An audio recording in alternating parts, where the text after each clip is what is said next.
Bom dia a todos, sejam bem-vindos a essa sala virtual.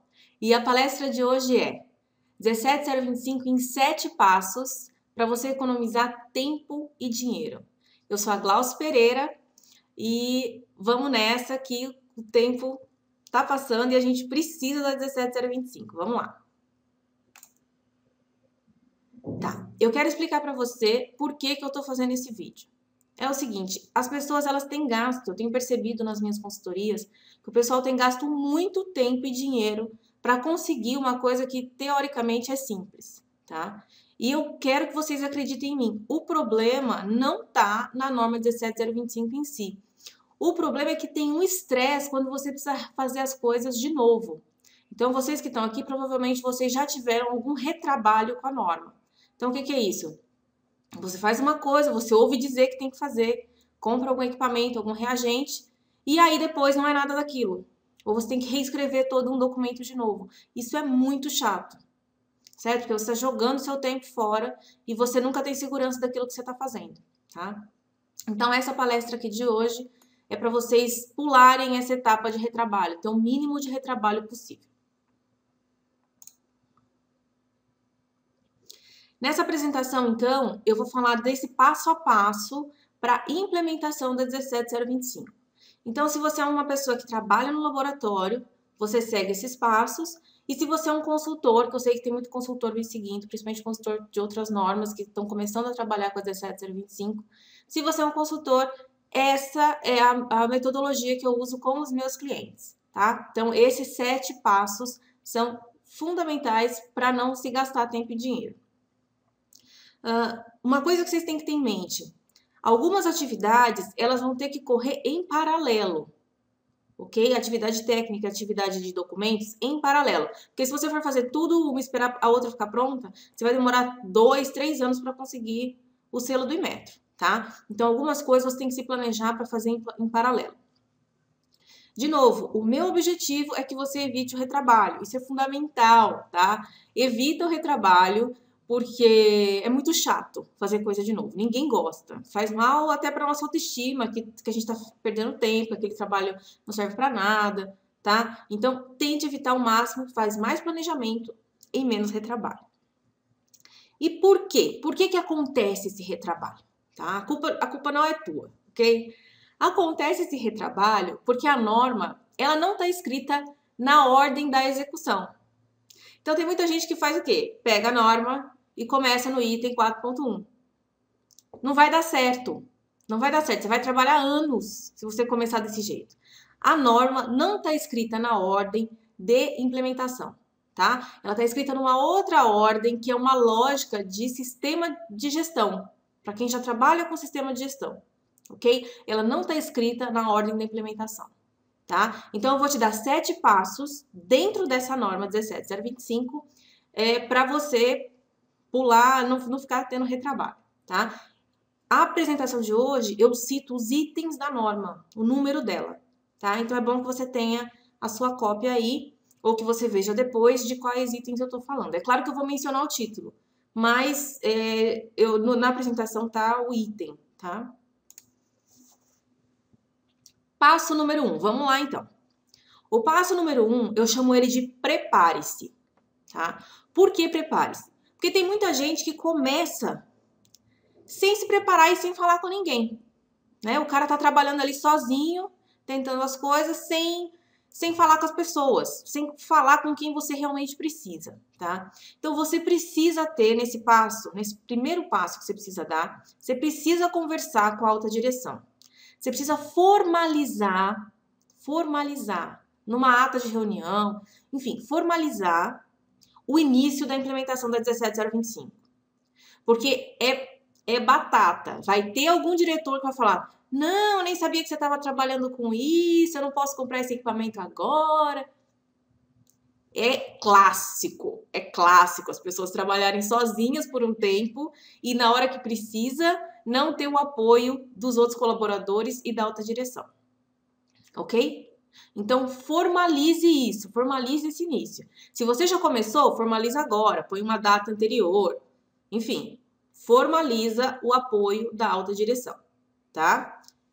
Aí, nessa sua equipe, você vai fazer o quê? Você vai denominar quem é gerente técnico e quem é gerente da qualidade, ok? Vai ser difícil, as pessoas falam, eu não quero ser gerente, a palavra gerente, meu laboratório é pequeno, na verdade, a gente não tem um gerente. Não importa o nome, você tem que ter um responsável técnico e um responsável da qualidade. A não ser que seu laboratório seja de uma pessoa, só uma. Eu não tô falando de técnico, tô falando de pessoa. A não ser que seu laboratório esteja uma pessoa, essa pessoa é o gerente técnico da qualidade. De resto, super importante você separar, porque vocês vão ter equipes diferentes, responsabilidades diferentes. E a troca é super importante, tá? É importante você ter alguém para trocar uma ideia, para fazer as coisas. Trabalhar sozinho é muito complicado, ok? Depois, essas pessoas elas podem mudar, porque essas coisas acontecem. Às vezes a pessoa descobre que ela não tem a menor organização para ser gerente de qualidade, ela não tem a menor vocação para isso, ok? Depois essas pessoas podem mudar, mas para vocês começarem certos, definam quem é gerente técnico, quem é gerente da qualidade, tá? E você vai ter que trabalhar paralelo isso, os requisitos técnicos e os requisitos de gestão, ok? Então essas duas pessoas vão conduzir essas duas frentes aí, técnico e gestão. Vamos para o passo número 2. Bom, passo número 2, você vai iniciar os seus documentos, tá? Eu começo por onde? Começo pelo manual da qualidade? Não. Aqui na tela eu tô mostrando para vocês o passo que você deve iniciar os documentos. Você vai pular os primeiros passos e o primeiro documento que você vai fazer é o procedimento de gestão de documentos, é o item 4.3, tá? Você vai definir os seus códigos, a estrutura da sua documentação, o formato, escreve tudo isso, tá? Deixa a cara pronta, deixa pronto. Por quê? É muito chato depois você voltar refazendo tudo isso. Aí vai ter que passar limpo, aí troca o cabeçalho, aí fica aquela documentação toda despareada, ok? Então, a primeira coisa que você vai tratar é o item 4.3, ok? Escreva o procedimento, diz como que é a capa, se é folha 4, o cabeçalho, o logotipo que vai ser.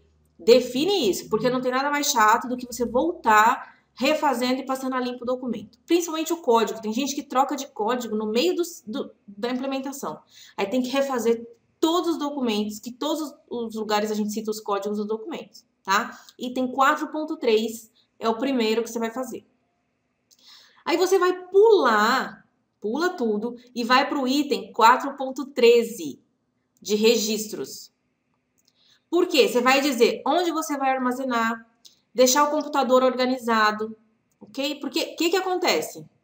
Começa a escrever e depois não sabe onde estão as coisas. Tem certeza que já escreveu aquilo, mas perdeu. Ou troca, a pessoa é mandada embora ou pede demissão, sai do laboratório, ninguém sabe onde está. E aí haja retrabalho, tá? Então, você sai do 4.3 e vai para o 4.13, que é o controle de registros. Então, você vai fazer a limpeza das suas pastas, comprar pastas novas, pastas físicas, organizar o computador. Faz isso, porque aí tudo que você fizer já vai sendo armazenado no lugar correto, beleza? Tá. Sai do item 4.13 e vai para o item 4.6. 4.6 é sobre compras, aquisição de serviços e suprimentos. Esse item da parte de gestão, ele é fundamental para a parte técnica ficar correta. Por quê? Quando você pedir um serviço de calibração, o item 4.6 já tem que estar pronto para você pedir de acordo com o item 4.6. Quando você comprar uma pipeta, o item 4.6 já tem que estar pronto, porque ele tem que ser comprado de acordo com o item 4.6. Não caiam no erro de começar a fazer as coisas sem o item 4.6 estar pronto. Vocês vão comprar errado ou vão ter que depois ficar passando para papelada para trás, tá? Então, itens que você deve iniciar os documentos. 4.3 para escrever direito e não ter que fazer retrabalho no Word. 4.13 para não perder informação e não ter retrabalho de não achar o que já foi feito. 4.6, fundamental antes de iniciar a parte técnica. Para você fazer tudo da parte técnica já adquirido, né, que é a aquisição de maneira correta, ok? Beleza? Então, esse é o passo 2. Fundamental, iniciar os documentos. Gerente da qualidade, bem focado aqui, faça isso que vai dar certo. Nós vamos passar agora para o próximo passo, que é depois de todos esses passos aqui, desses 3 documentos fundamentais estarem prontos. Ok, agora a gente vai começar a parte técnica, tá? Revisão dos métodos. Então, você vai começar escolhendo o seu escopo, ok? E a minha dica aqui é, você vai começar pelas análises que o laboratório já tem em prática. Não é para inventar nada novo agora, tá? O que acontece? A pessoa acha assim, que a 17025 vai fazer o laboratório dela ser perfeito. Isso não é verdade, tá? Isso é conto de fadas. Não existe, ok? O que vai acontecer é uma melhora na sugestão, tá? Então, aí a pessoa fala assim, agora meu laboratório vai ser lindo, perfeito, então eu vou fazer todas as análises que eu quis fazer na vida, todas as calibrações que eu quero fazer na vida. Não é assim, você vai precisar de dinheiro. Dinheiro é o que manda no mundo, tá? Então, não invente nada novo agora. Você vai começar pelas análises, pelas calibrações que você já conhece, que você já tem prática, que seu gerente técnico e seus técnicos já sabem fazer, tá? Como é que vai fazer essa revisão de métodos? Que as pessoas perguntam, mas o que eu vou fazer, então, para revisar o método? Então, vamos lá. Eu fiz uma tabela aqui. E aí, é esse esquema que você vai seguir, ok? Então, você vai escrever o método que você quer, o ensaio, a calibração, tá? E aí, você vai pensar também na amostragem e no manuseio dos itens, tá? Então, lá em cima, primeira coluna... Então, o que você precisa para fazer o ensaio ou a calibração, o que você precisa para fazer a amostragem e o que você precisa para manusear esses itens, ok? Em termos de pessoal, condições ambientais, reagentes, material vidraria, equipamentos, padrões e calibrações e ensaios de proficiência. Então, olha só, você vai pegar o seu método e vai escrever na primeira coluna tudo o que você precisa para resolver esse problema, para fazer esse método de acordo com o que ele está escrito, tá? E na segunda coluna, você vai escrever o que você precisa adquirir, melhorar, calibrar, treinar, agendar ou até escrever o procedimento, ok? Então, você vai pegar o seu pequeno, vamos começar com aquele simples, queridíssimo pH. Tá? Então, para pessoal, o que você precisa para fazer pH? Você vai escrever, bom, eu preciso de alguém treinado, ou se no seu laboratório só aceita químicos, ou se tem que ser técnico em química, ou o que precisa no seu laboratório para fazer pH, em termos de pessoal, em termos de formação. Pode ser alguma pessoa genérica, mas pelo menos o procedimento de calibração, de pH, desculpa, ele precisa ser treinado. Então, você vai escrever aí na frente o que você precisa em termos de pessoal para o seu laboratório fazer pH, ok? Condições ambientais, o que você precisa para fazer pH, tá? Escreve aí, escreve o que você não tem. Vamos supor que você não tenha um estabilizador de linha elétrica. O pH é uma medida, né, que a gente faz com potenciômetro, de pHmetro. Então, é bem interessante. Se você vive numa região industrial, varia muito seu laboratório, né? Está numa região industrial, varia muito a potência, a corrente, essas coisas. Você tem que colocar um filtro de linha para garantir a estabilidade dos seus equipamentos, tá? Então, essas condições ambientais é que você precisa pensar. O que você precisa? É reforma? O que você vai precisar comprar, ok? E você vai fazer esse raciocínio para todos os outros. Reagentes, material e vidraria, equipamento, os padrões, as calibrações que você precisa para esse ensaio ou calibração e os ensaios de proficiência, tá? Então, escreva aí. Esse é o início do item técnico. É aqui que o trabalho bem feito começa, para você não ficar dando cabeçada ou comprando coisas antes da hora, tá? Porque às vezes a pessoa compra uma coisa que ela acha que vai precisar, mas na verdade ela não pensou antes se vai precisar, ok? Então escreva aí. Escreva também, fique atento às datas dos ensaios de proficiência, tá? Então vamos para o próximo passo. O passo 4, você vai então planejar essa parte técnica que você acabou de revisar. Então, você vai fazer o quê? Você vai pedir os orçamentos. Olha só, os orçamentos, eles vão ser pedidos já de acordo com aquele item de gestão 4.6, que tem que estar pronto lá no passo 2, ok? E aí você vai fazer um planejamento com tempo e dinheiro. Tempo de execução, tá? Então, quanto tempo leva para calibrar, quanto tempo leva para chegar meu reagente, quanto tempo leva para eu comprar minha vidraria, meu padrão é importado, não é? Você vai fazer um tempo, um cronograma em relação a tempo e dinheiro, ok? Fica atento às datas do ensaio de proficiência, porque o ensaio de proficiência não tem toda hora, tá? Então você já tem que marcar, já ficar atento quando que você vai poder participar, pra você não perder às vezes a data por uma semana, por 2 semanas, tá? Aí você vai para a alta direção. De novo, tem que ter o apoio, senão você tá ferrado, tá? Então, vai para a alta direção e mostra tudo isso, ok? Vocês vão decidir o escopo, porque com aquele planejamento prévio, você vai ver que nem tudo que você faz dá para entrar no escopo, tá? Porque às vezes não é legal você atrasar toda uma implementação, toda a acreditação, a visita do Inmetro, por causa de, às vezes, um equipamento que faz uma análise só. Então, se você tem uma gama grande e aquilo vai te atrasar muito, deixa fora, porque a renovação é dali 1 ano, gente. 1 ano passa super rápido, tá? Então, você perde o aumento do escopo depois, tá? Então, a dica é, não deixe, então, que uma coisinha pequena, uma análise, ou uma calibração, um ensaio, te atrase muito os outros parâmetros, porque isso desanima a equipe, entende? As pessoas querem trabalhar, elas querem ver resultado. Se você fica atrasando as coisas, desanima muito quem está no laboratório. Então, fala com a alta direção, com aquele plano que você tem de dinheiro e tempo, vê o que vai dar para fazer. Escolhe isso, então define o seu escopo. Tá? Esse é o passo 4, fundamental, no final, você sentar e formalizar isso com a alta direção. Porque, o que eu já vejo acontecer? No dia de pedir, né, de submeter a documentação em Inmetro, a alta direção vai falar, pô, mas você não me falou que ia pedir o escopo, né, de cromatografia, você não me falou que ia... Nós vamos começar só com essas poucas análises? Então, as pessoas têm uma expectativa muito grande, tá? Então, é fundamental que na hora de decidir qual é o escopo, a alta direção esteja formalizado com a alta direção.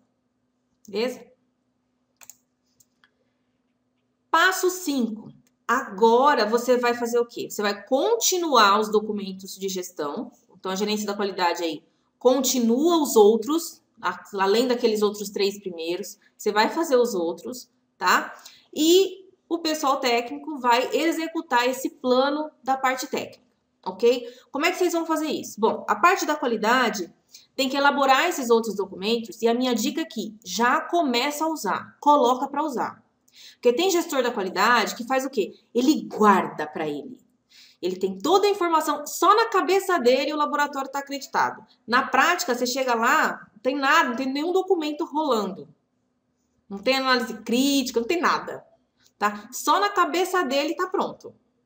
Não faça isso, porque a mudança gradual do pessoal, o pessoal vai se adaptando às mudanças, à implementação desses novos documentos. É muito ruim num dia X, você chega e fala, ó, gente, a partir de hoje todo mundo muda o jeito de trabalhar, trabalha desse jeito. Você não vai mais comprar do jeito que você compra, você não vai fazer a análise do jeito que você faz, você não vai receber material do jeito que você recebe.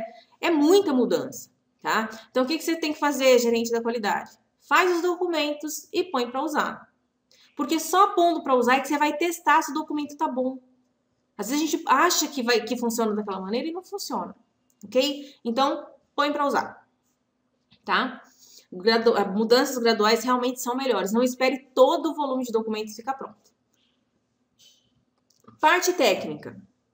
Vai executar, aí escrevi capítulo 4, o passo 4, tá? Que é aquele plano de dinheiro e tempo, ok? Primeiro, parte técnica, você vai fazer o quê?